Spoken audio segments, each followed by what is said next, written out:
after partition.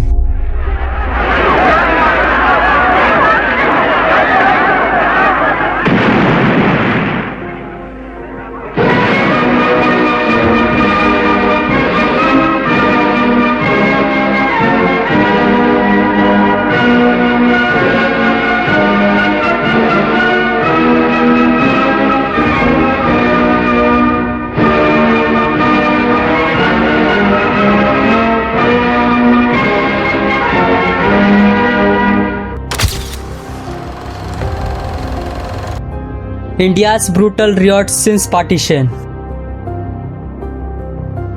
Godhra में 2002 में जलाई गई साबरमती एक्सप्रेस के बाद हाईकोर्ट ने गोधरा के पास ट्रेन की एक बोगी में बैठे 59 कार सेवकों को जिंदा जलाने के मामले में 11 दोषियों की फांसी की सजा उम्र कैद में तब्दील कर दी। कहीं लोगों को जिंदा जलाया जा रहा था तो कहीं लोगों को जिंदा काटा जा रहा था, तो कहीं वुमेन्स के साथ सेक्सुअल असॉल्ट हो रहा था, तो कोई कहीं अपनों के लाशों के पास बैठ के रो रहा था, लाशों को गाड़ियों पे लाद के खुलेआम ले जाया जा रहा था। और सरकार, ये राइट हमें एक बार और याद दिलाता है कि लॉ एंड ऑर्डर की कितने तरीकों से धज्जियां उड़ाया जा सकती है, जितने तरीके आप सोच सकते हो। ये हमें याद दिलाता है कि कॉम्युनल वायलेंस कितना डेंजरस हो सकता है, इतना डेंजरस कि 2000 लोगों की जाने जा सकती है, 10 घंटे में लाशें इधर उधर बिखर सकती है, पूरा शहर आग में लिपट सकता है। मगर गवर्नमेंट किसी एक कम्युनिटी को खुश करने में लगी है। पूरी की पूरी ट्रेन में आग लगा दिया गया। आग बुझाने जाने वाली फायर ब्रिगेड को गाड़ियों को रोका जा रहा था। ट्रेन की बोगी में बैठे लोगों को जिंदा जला दिया गया। कृपया ध्यान दें, साबरमती एक्सप्रेस प्लेटफॉर्म क्रमांक 1 पर आ रही है। News of a tragic incident is coming from Gujarat. Sabarmati express Sabarmati express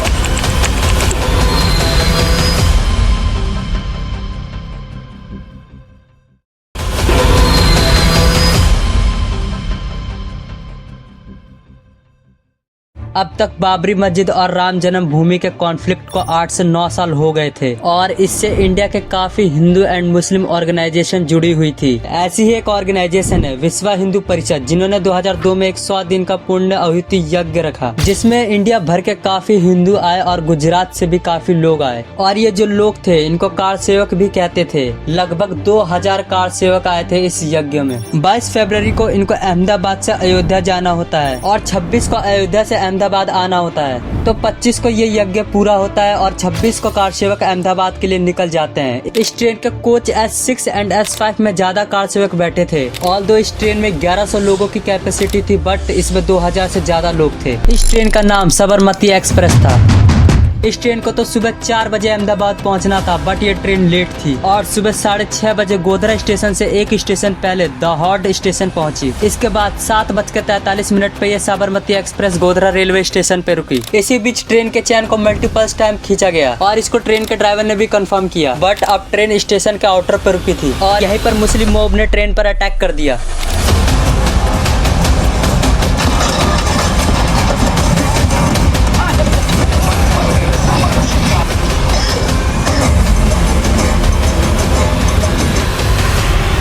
पत्थर से, हथियार से और काफी चीजों से। स्पेशली यहाँ 2 बोगी S6 एंड S5 को बुरी तरीके से जला दिया गया। इसी बीच 59 लोगों की मौत, 27 महिलाएं, 10 बच्चे एंड 48 लोग इंजर्ड थे। फायर ब्रिगेड की गाड़ियों को रोका जा रहा था स्पॉट पे जाने से। अब यहाँ पर 2 थ्योरी है कि आग कैसे लगी। पहला कि एक मुस्लिम टी सेलर की कार सेवक से लड़ाई हो गई और ये किस वजह से हुआ ये कंफर्म नहीं है, क्योंकि अलग अलग रिपोर्ट में अलग अलग चीजें हैं। कुछ रिपोर्ट कहती है पेमेंट को लेकर, तो कुछ कहते हैं कार सेवक ने चाय नहीं ली क्योंकि वो मुसलमान था, या उससे कार सेवक ने जय श्री राम बोलने को बोला और इसके वजह से विवाद हो गया। ये रिपोर्ट कहती है। दूसरा कि इसमें पाकिस्तान का ISI का हाथ था।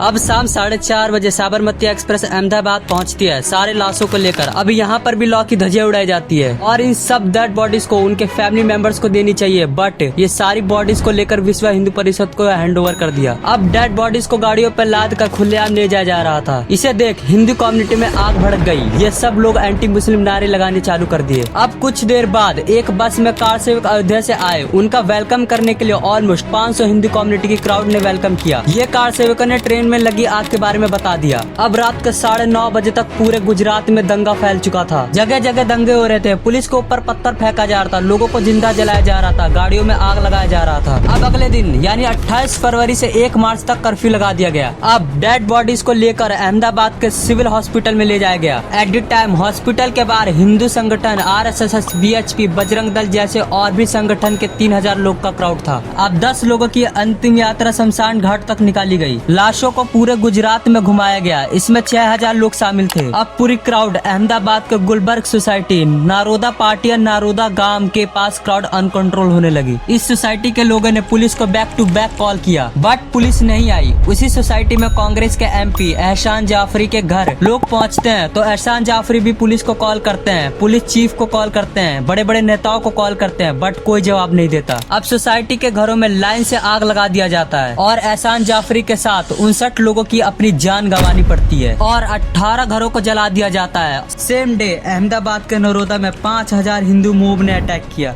और अब तक 10 घंटे में सबसे ज्यादा लोगों की डेथ हुई। 97 मुस्लिम को मार दिया, जिसमें 36 वुमेन, 26 मैन एंड 35 चिल्ड्रन थे। वुमेन्स के साथ सेक्सुअल असॉल्ट हुए। घर जला दिया गया, LPG सिलेंडर से आग लगाया गया। इसमें BJP लीडर माया खोडानी का भी नाम आया, जो कि उस समय minister of state for women and child development थी। इन 97 लोगों की मौत में माया खोडानी डायरेक्ट शामिल थी। पूरे इवेंट को ऑर्गेनाइज कराने में इनको 28 साल की सजा हुई, बट 2018 में गुजरात हाई कोर्ट ने इनकी कन्विक्शन को ओवरटर्न कर दिया, प्रूफ ना होने के चक्कर में। इस पूरे इंसिडेंट का मास्टरमाइंड बाबू बजरंगी, उसका तहलका मैगजीन ने स्टिंग ऑपरेशन किया और 2007 में पब्लिश कर दिया। यूट्यूब पर वो वीडियो अभी भी है जिसमें ये साफ साफ कह रहा है उसने उन 97 लोगों को नरोदा पटाया में मरवाया। उसमें उसकी गुजरात गवर्नमेंट ने भी काफी साथ दिया, पुलिस ने भी काफी मदद करी। पुलिस ने बोला कि बॉडीज काफी ज्यादा है, मैनेज करने में प्रॉब्लम होगी, इसे अलग अलग कर दो।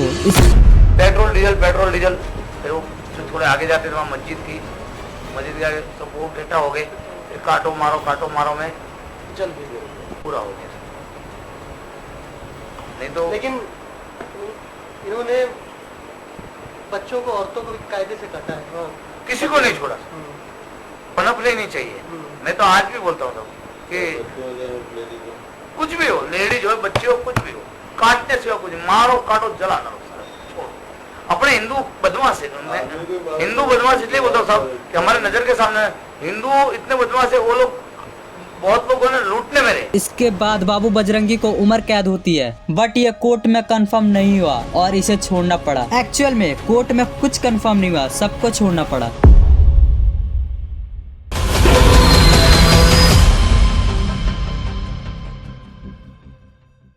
अब अगले दिन यानी 1 मार्च को वडोदरा के हनुमान टेकरी एरिया में एक बेस्ट बेकरी नाम की शॉप थी जिसे शेख फैमिली ऑन करती थी। इस शॉप में 14 लोग काम करते थे, जिसमें 11 मुस्लिम्स एंड 3 हिंदू थे। इन 14 के 14 लोगों को जिंदा जला दिया जाता है। यहाँ कोई सबूत ना होने के कारण किसी को कोई सजा नहीं मिलती। जब इन सब चीजों के बाद गवर्नमेंट से क्वेश्चन किया गया तो उन्होंने कहा भीड़ काफी ज्यादा थी, वैसे भी ये एक्शन का रिएक्शन था। गवर्नमेंट ने ओपोजिशन से मदद के लिए लेटर भी डाला, लेकिन कोई मदद नहीं मिली। गवर्नमेंट ने ये भी बोला कि नेक्स्ट डे CM ने SIT भी बैठा दी और कर्फ्यू भी लगा दिया कि ये और आगे ना बढ़े। गवर्नमेंट ने इतना सब किया, फिर भी गवर्नमेंट को आज भी ब्लेम क्यों किया जाता है? इसके पीछे भी कई रीजन है। पहला कि गुजरात दंगों को रोकने के लिए आर्मी तक आ गई, बट गाड़ियों की कमी के वजह से आर्मी को 1 दिन तक वेट करना पड़ा। दूसरा कि संजीव भट्ट, जो कि उस टाइम सीनियर पुलिस ऑफिसर थे, 2002 में इनको पुलिस कंट्रोल रूम से खबर आने लगी थी माहौल खराब होने वाला है। इनके हिसाब से शाम को गवर्नमेंट ने एक मीटिंग करी जिसमें पुलिस चीफ और सभी लोगों को ये समझाया गया कि ये एक्शन का रिएक्शन है, 2-3 दिन में सब कुछ ठीक हो जाएगा, किसी को बीच में पड़ने की कोई जरूरत नहीं है। इस समय गुजरात गवर्नमेंट काफी इनएक्शन में थी और काफी लापरवाही की। इसको देखकर गुजरात हाई कोर्ट ने गवर्नमेंट को फटकार भी लगाई।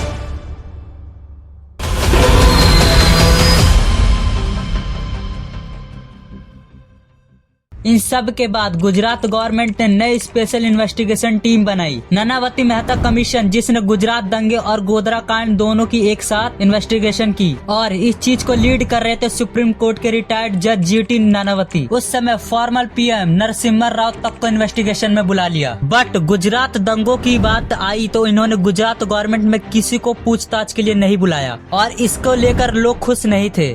अब 2007 में तहलका मैगजीन अपनी न्यू वीडियो पब्लिश करती है जिसमें Arvind Pandey council of Gujarat government था। उस वीडियो में साफ साफ कह रहा है कि ये टेंशन की बात नहीं है, जितने भी लोग नानावती कमीशन में हैं वह सब अपने लोग हैं, जो भी रिपोर्ट आएगी वो गवर्नमेंट के फेवर में आएगी। कमीशन की रिपोर्ट हम लोग के खिलाफ जा सकती है?